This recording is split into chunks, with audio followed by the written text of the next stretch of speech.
Mga kabunyog, mga kababayan, magandang araw po sa inyong lahat. Welcome sa isang namang episode ng ating pong talakayan dito sa aking bagong segment na Ang Take Ko, Tak ni Attorney Ricky Tumutorgo.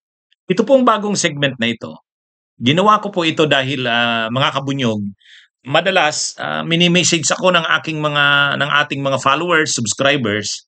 Sabi nila kapag may mga mainit na issue magme-message sa akin, Attorney, anong take mo dito sa isyung ito? Anong take mo dito sa kaganapan na 'to? Yan. Kaya para isahan, alam ko ng tatanungin din lang naman ako ng mga viewers natin anong take ko sa issue na 'to. Yan, ito na.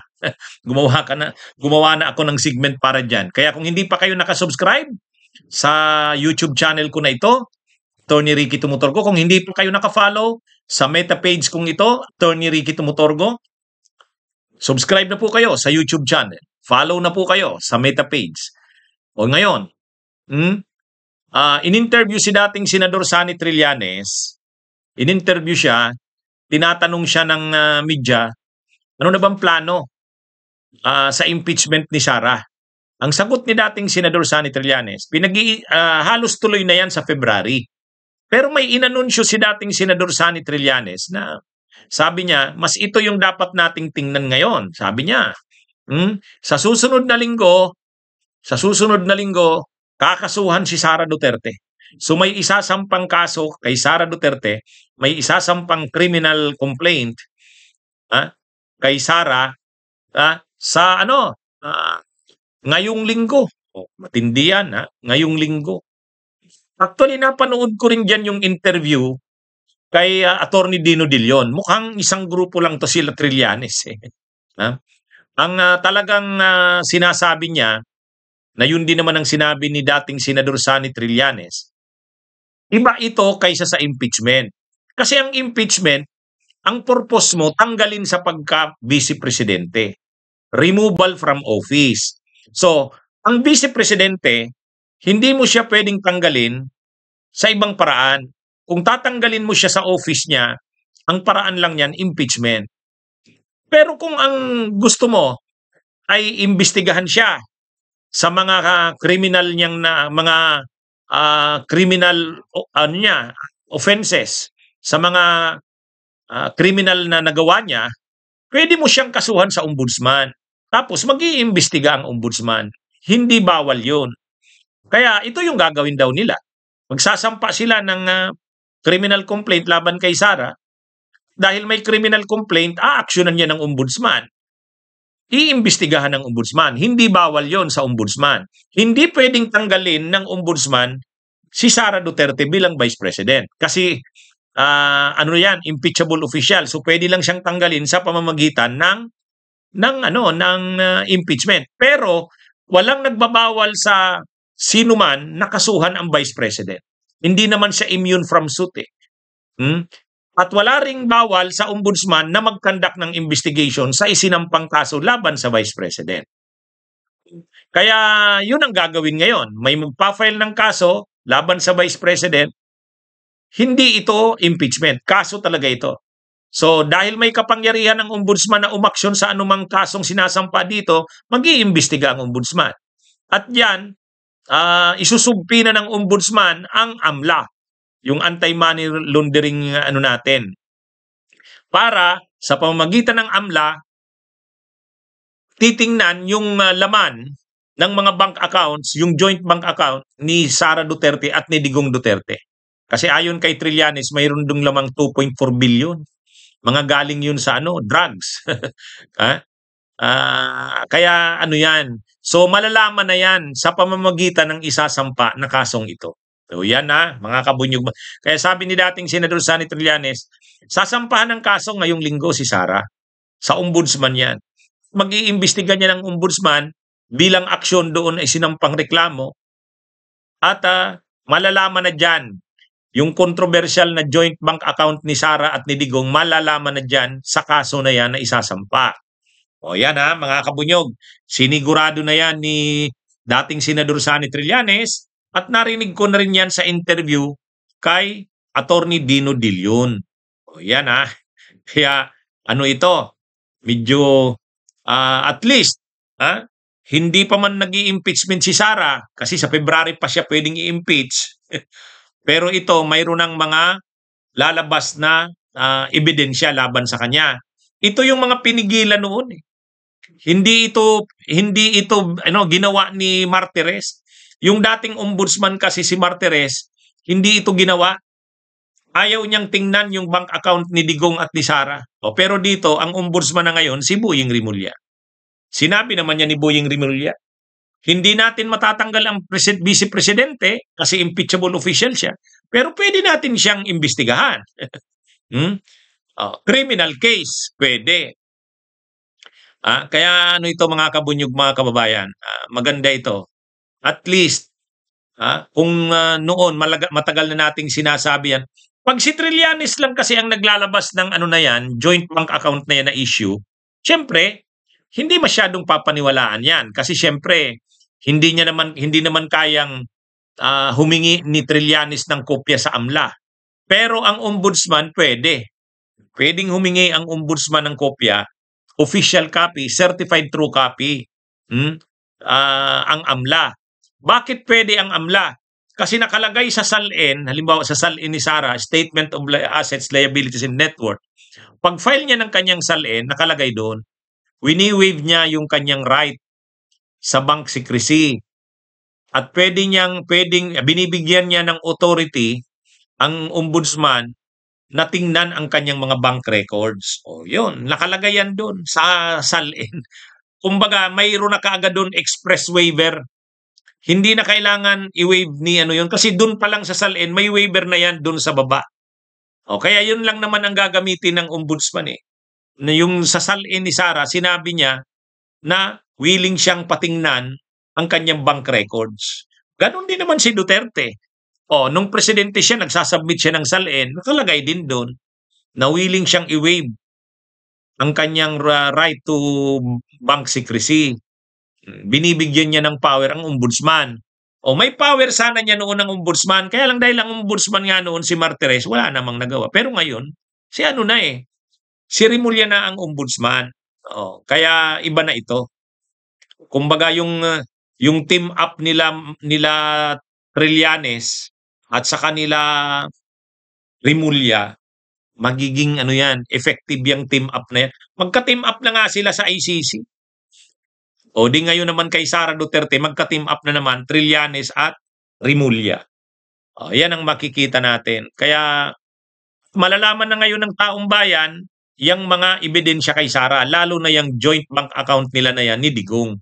Kasi matagal nang alam natin yan na mayroong ganyan. Kaya lang hindi naman natin nakikita kung ano ang laman yan.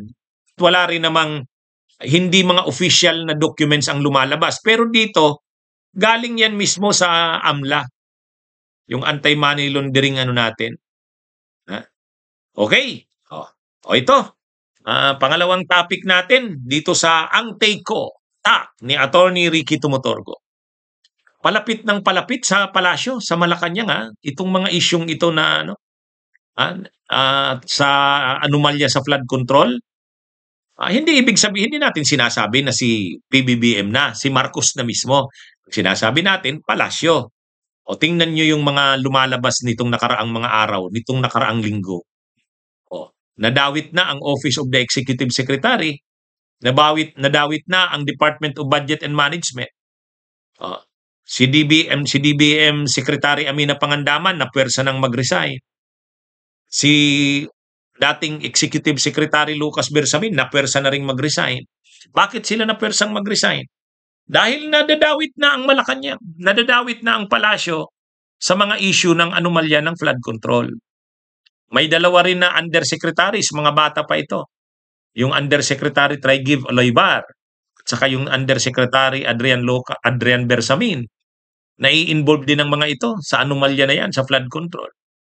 Yung isa pang undersecretary ng Department of Justice, pero di umano'y bagman ni PBBM, kababayan niya sa Ilocos Norte, si dating DOJ Undersecretary Juju Cadiz. So lahat ng itong mga nai-involve na ito, Malacanang na ito.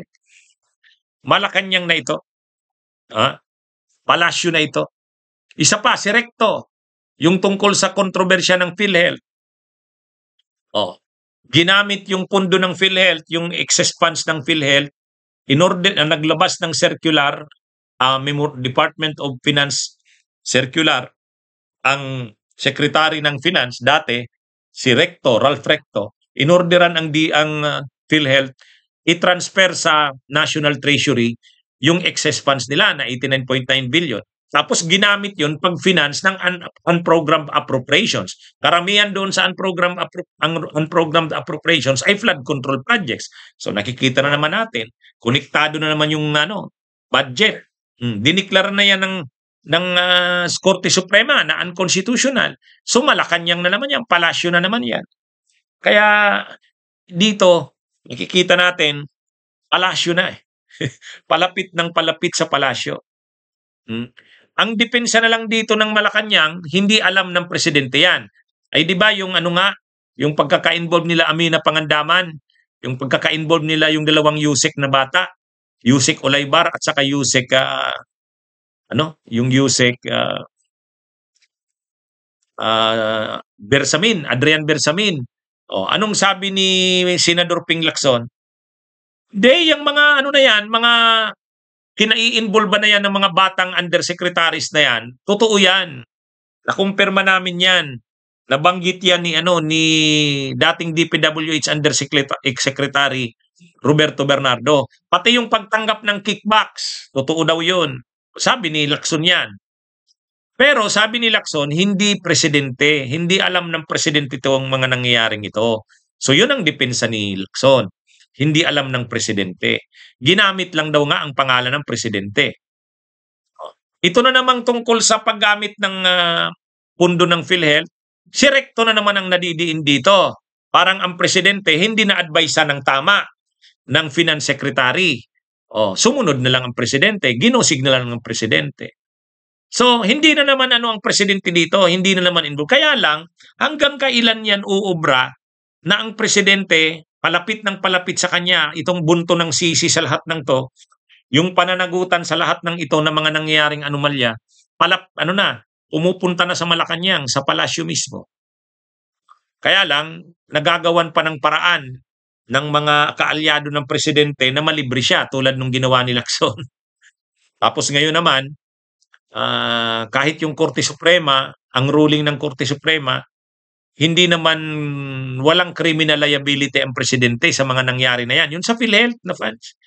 Parang lumalabas, niya yon, in good faith ang presidente. Kaya lang hanggang kailan yan? Hanggang kailan yan kasi siyempre mahirap habang tumatagal, mahirap na hanggang kailan ang tao maniniwala na ang presidente ay walang alam sa mga nangyayari na yan. Hanggang kailan ang tao maniniwala na hindi involved ang presidente sa lahat ng yan. Kung hindi man siya involved sa lahat ng yan, hindi niya alam yan, bakit siya nalusutan ng mga yan? Ibig sabihin, may kapabayaan siya. So, na ito palapit ng palapit sa palasyo. Palapit ng palapit sa Malacanang ang sisi sa lahat ng mga nangyayaring ito. Kaya medyo ito. Kaya siguro sa part ng presidente para bawiin yung bawiin yung kasi pababa na yung trust rating niya, performance rating niya, pababa. Sigurado affected ito nitong mga anomalya sa flood control. Kasi sabihin pa siya ang nagpasimula nito na imbestigahan talaga yung mga anomalya sa flood control. Sabihin pang siya ang nagpasimula.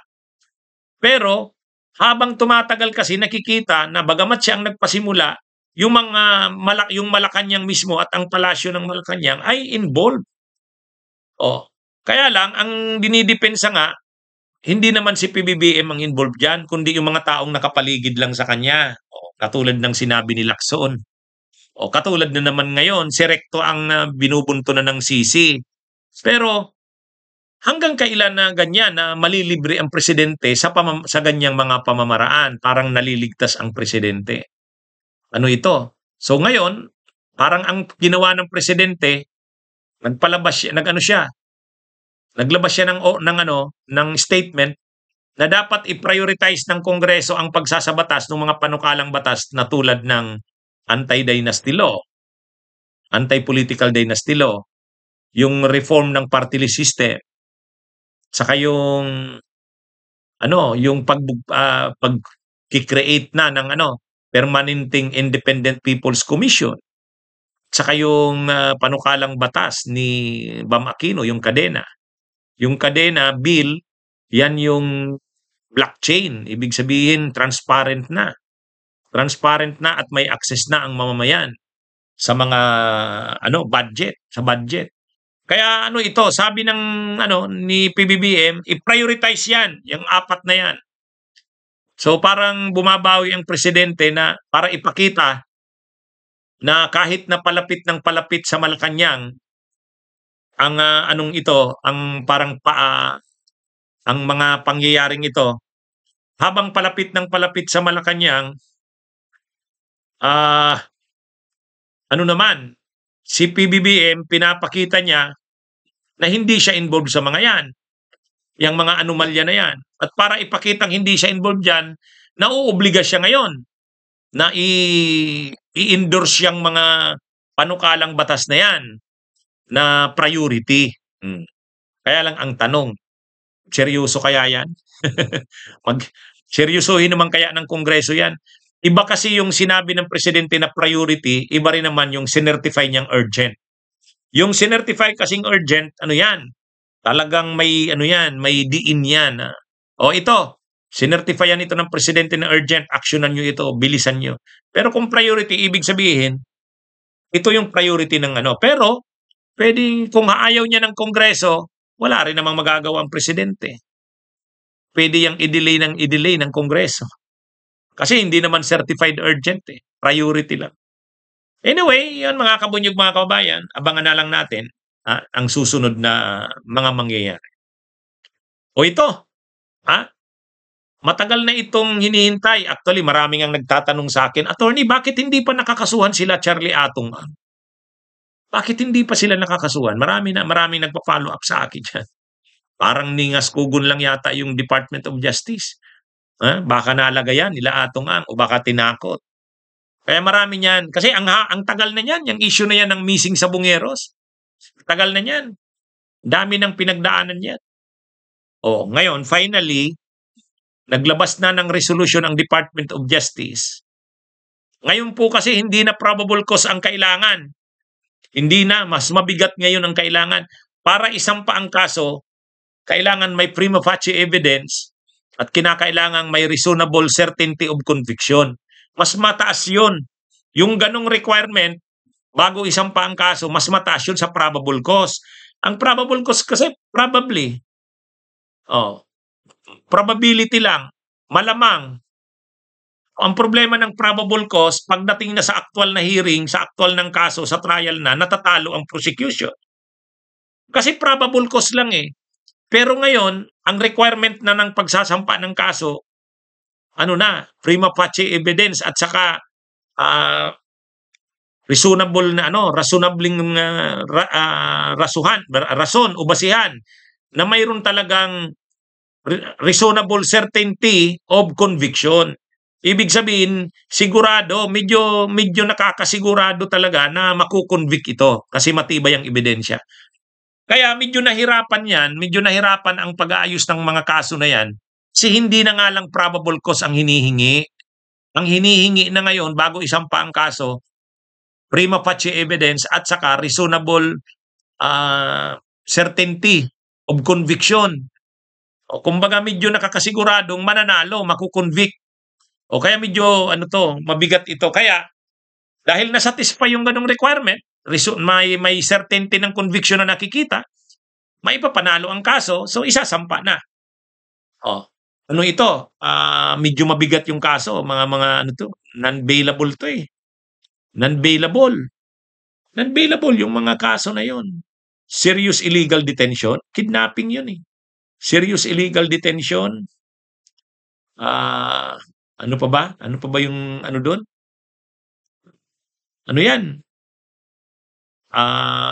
Homicide. Oh, yung homicide. Pero kapag homicide tapos may serious illegal detention o may kidnapping, ano yan, non-bailable yan. Ngayon, ang isang kapansin-pansin dito, hindi kasama sa sasampahan ng kaso si Gretchen Barreto. Si Gretchen Barreto ay business partner yun ni Atong Ang. Ang mga kakasuhan lang, si Atong Ang, saka yung mga tauhan niya na involved, at saka yung mga pulis. Yung mga pulis, karamihan pulis. Karamihan pulis. Kasi sa investigation kasi ng DOJ, ng NBI, CIDG, mga pulis talaga eh. Ito kasing mga pulis na ito, nasanay na kapag binibigyan mo ng pera, kahit anong ipagawa mo, gagawin nila. Si Atong Ang, ayan, siyang nangunguna sa listahan. Pero si Gretchen Barreto, hindi. Ang rason, walang masyadong ebidensya na naglilink kay Gretchen Barreto. Parang okay, business partner ni Atong Ang, pero pagdating doon sa pagdukot, pagkidnap, pagdetain, pagpatay nung mga missing sabongeros, walang ebidensya na involved doon si Gretchen Barreto. Kaya hindi siya kasama sa kakasuhan. Pero ilinaw ko lang, without prejudice ito, ibig sabihin sa ngayon walang ebidensya. Pero pagdating ng panahon na may makitang ebidensya, pwede pa rin siyang kasuhan. Kumbaga sa ngayon, ang malinaw lang na mga ebidensya na may certainty of conviction kila Atong Ang. Doon sa mga pulis, mga CIDG, at saka yung mga tauhan ni Atong Ang. 25 yata sila eh. 25 ba yun? So grabe yun. So anyway, matagal na tong hinihintay. Kasi nga, marami nang nagre-react. Bakit parang wala na? Nung dati, mainit na issue yan. Laging laman ng mga balita yan kay Atong Ang. Tapos ngayon, walang nasasampang kaso. Hinahanap na yan ng marami. Ang pinag-iisipan na nga, para yatang nabayaran ang DOJ. Pero ngayon, at least nakita natin, sinampa na yung kaso. Isasampa na yung kaso. Pagkatapos niyan, warrant of arrest. Warrant of arrest yan. Non-bailable yan. Okay? Mga kabunyog, mga kababayan, magandang araw sa inyong lahat. Mabuhay po tayo.